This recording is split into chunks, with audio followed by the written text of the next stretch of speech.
Hi, I'm here at Rockland Distilleries Toddy estate. This is one of them, and you can see there's a lot of coconut trees here, and it's about 18 acres, and it's located at Chilao district, and this place is called Katuapitia. And Indika here is going to show me how the toddy tapping is done, and he's been doing it for 22 years. I know it's really hard, but he's going to take us through how the process of toddy tapping is done, which is a art really, and it's really hard thing to do, and he's going to take us step by step how this toddy tapping art is done. Okay, the first step, in order for them to climb the trees, they have to sharpen their tools because they will be covering 25 to 30 trees at a time. So he's going to sharpen the tools because every tree they can't climb up and then come down. So they need to have the tools sharpened before they head to the trees.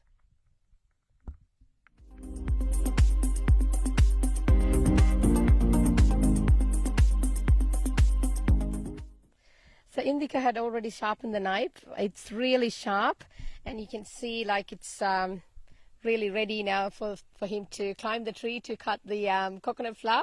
And it looks really good, but it's really sharp. So I'll just leave it to him to start the process. So that's the knife it's going to be used for them to cut the flower. When they go up, they will just use that to cut the flower. And then this is another tool which is to tap the coconut flower, and so I'll give it to him that. And then this is the knife that they use to cut the flower, and these are very sharp. And he's ready now, and they need to have one of the pots so that they can collect all the liquid into it, and this is the precious liquid that comes out of each tree. They shouldn't be wasting, like it's every single bit is very important, so they had to collect it, and they have to safely bring this down before they make the coconut arrack. So Indika is about to climb the tree. So before they do, there's a ritual. They do follow a prayer before they climb the tree. So they're just praying at the moment, and he's going to climb the tree to get the toddy.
So Indika had climbed the trees and then collected the toddy. So you can see, like, I can smell the coconut flavor coming out of it. So it's from 2 trees.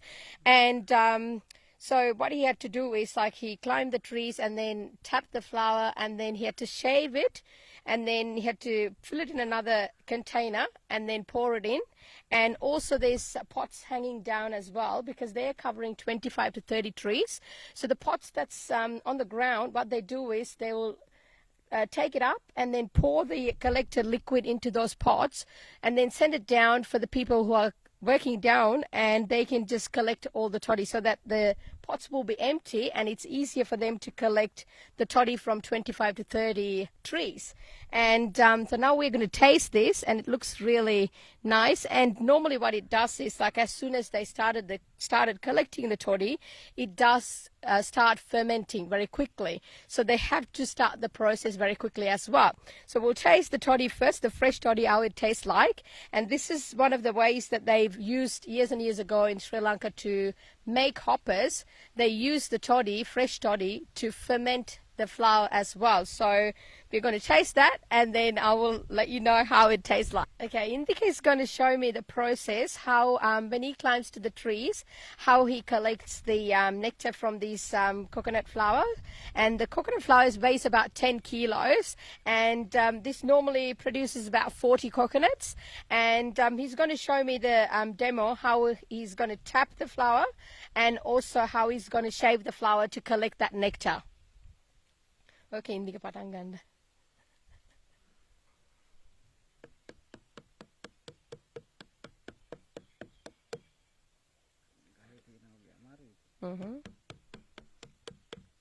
So they got to tap about 100 times in order for all the nectars to collect when they're collecting. So it opens up all the glands and the coconut to come out, the coconut water to come out.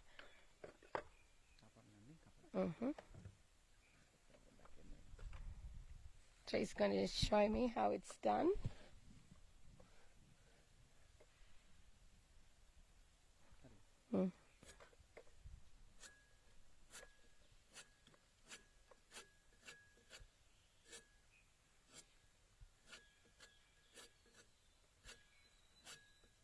It is actually an art, and I don't think everyone can do this, and you need to be really trained, and also they need to weigh about at least 50 to 70 kilos, because otherwise they can't climb these trees. And it's a technique that they use in order to shave the coconut flower is like totally different. So he's shaving the coconut flower, and in order to get the coconut nectar, they have to really follow this process, and it's like you can see like how he's shaving it. I don't think we can do it. It's not really easy thing to do. You need to be really trained to do this. So I'm just watching him how he's doing this. Okay, Indika is about to show me how we are going to strain this coconut nectar. And this is a natural husk made out of coconut. And he's going to pour the liquid. Because they had to strain it, there's a lot of bees and flies because it's a rich nectar. So they had to strain it before consuming it.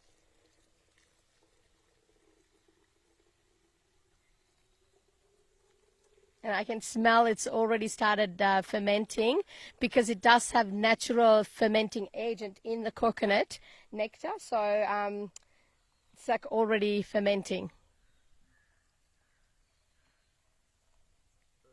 So this is the way in Sri Lanka traditionally when they collect the toddy and when they drink the toddy, these sort of things that they eat along with it. So it's sort of like a snack, if you call it now.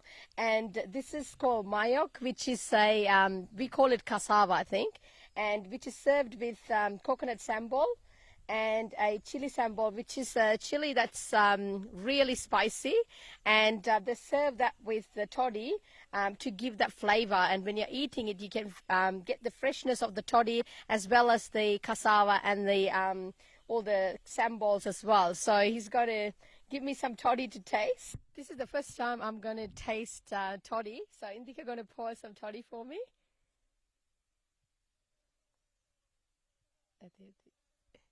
Thank you. And I'm going to taste it. It smells like really rich coconut flavor. You can smell it before even you drink the toddy. It's so yum because it doesn't get any fresher than this, and it does have lots of coconut flavor, and it's naturally sweet, and you can even taste the yeast as well. And at the moment it's about 3% alcohol in it, and they have to take it to the distillery to make the process for the coconut arrack. And if it's like after 24 hours, it turns into a coconut vinegar, and which you can use it for the cooking as well when you're making acharu and things like that. And it's really nice. As it's like when it's really hot, you can drink quite a bit of this, and it's similar taste like a cider, apple cider, and you can call it coconut cider. It's really nice.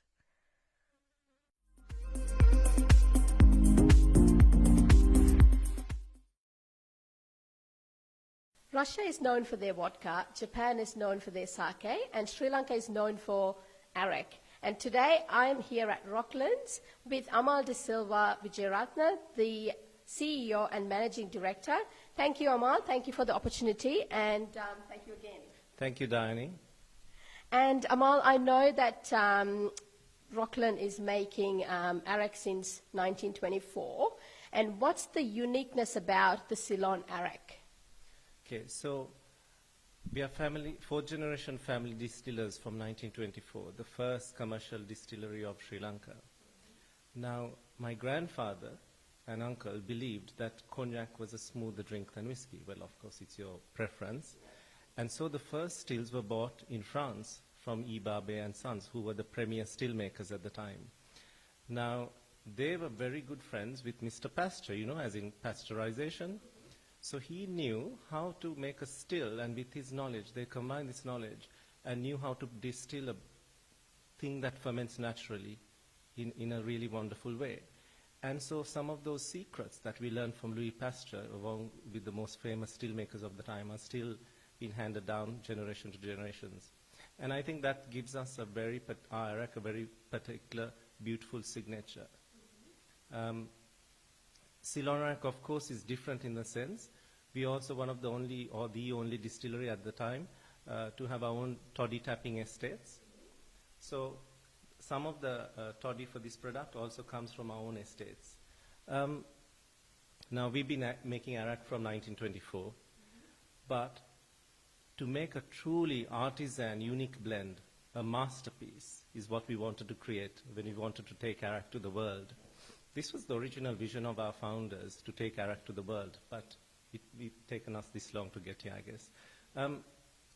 So making the blend of Ceylon Arrack alone took us 4 years just to get the blend right, even though we've been experts or, trying to do the best we could for so long. So I think those a combination of facts that make Ceylon Arrack unique. Another thing is the role of master distiller and master blender has only stayed in the family distillery since 1924. So even today at 9:30 in the morning, you'll find my father, chairman, doing the tastings of after it's distilled, and then before a product is blended, they'll taste it again. I would like to know, obviously you would have overcome a lot of issues in the past, tsunamis and things like that.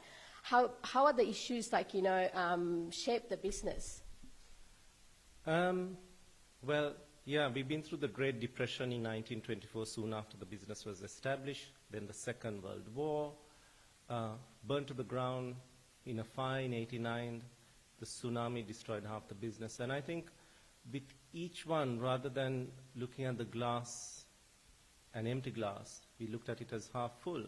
So every time we rebuilt, we built it better than before. And the distillery, when it was constructed last after 89 and was reopened in 92, it didn't have frills and it wasn't designed to look pretty or whatever, but as you would have seen, it's built to be absolutely eco-friendly as possible, and that's what mattered to us. We weren't worried about what it looks.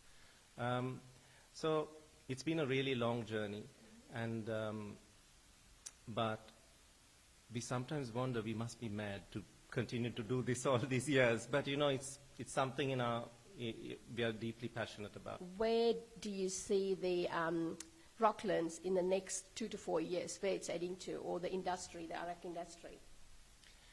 Well, interestingly, we've actually been working on Ceylon Arrack. It was launched in London in 2009. So it's over 10 years we've been working on taking Arrack to the world. And by talking about Arrack, I think we made Sri Lanka famous as well, in a sense, because with each bottle, each story, each article, each PR press, it's something good for Sri Lanka. And this year in London, earlier this year we were featured by BBC, and this year in London alone, if you look at, there are 3 or 4 new Sri Lankan restaurants opening, and same in Australia. So we are very, very excited about this. And for me, Arrack, Ceylon Arrack is, now you mentioned earlier, we got tequila and whiskey and things like that. For me, Ceylon Arrack is what Patron or tequila was before Patron. And this is just the earliest days, and we're only just beginning now, Diane. The other question I wanted to ask is, how do you find different flavors? Like, you know, I've seen like different flavors. So do you normally infuse different flavors into the Arrack, or how do you go about using different flavors into the Arrack? That's a beautiful question, and I can see you, why the chef in you is coming out now with that question. So we don't add any flavors to the Arrack. It's 100% pure natural toddy, distilled and aged. Now, when you age Arrack, if you age it in younger wood, and we use Halmila wood, which is endemic to Sri Lanka and South India, which is equivalent of oak, a very dense wood. Young wood has a lot of tannin in it. A slightly older barrel has less tannin in it. And a large vat versus barrels does different things to the Arrack. Now, on top of that, the Arrack sitting by the window where 12 o'clock a stream of light falls in, the one on the corridor where there's a constant draft, they all acquire different personalities and flavors. The role of the master blender is very much like a chef. He's got to take and know the nuances of all these and put that blend, that recipe together. And his job is to do that time and time again. And so, in a way, it's very much like being a master chef, the master blender's role. And sometimes we get it wrong as well. Thank you so much, and thank you for having us here, and thank you so much for your time, and greatly appreciate your opening up and talking about the Ceylon Arrack, how you made that brand very popular among overseas, like, you know, especially at the moment they're selling that in Australia and UK, and they're making like different cocktails and everything. It's just opening up how people can use the Arrack and use it for different purposes, and also like I made ice cream with it as well. So there's like so many opportunities that you could make different stuff with Arrack. So it's not only for drinking purposes, but you can use it for cooking purposes as well. And I really appreciate your time, and thank you so much. Thank you very much, Diane. Thank you.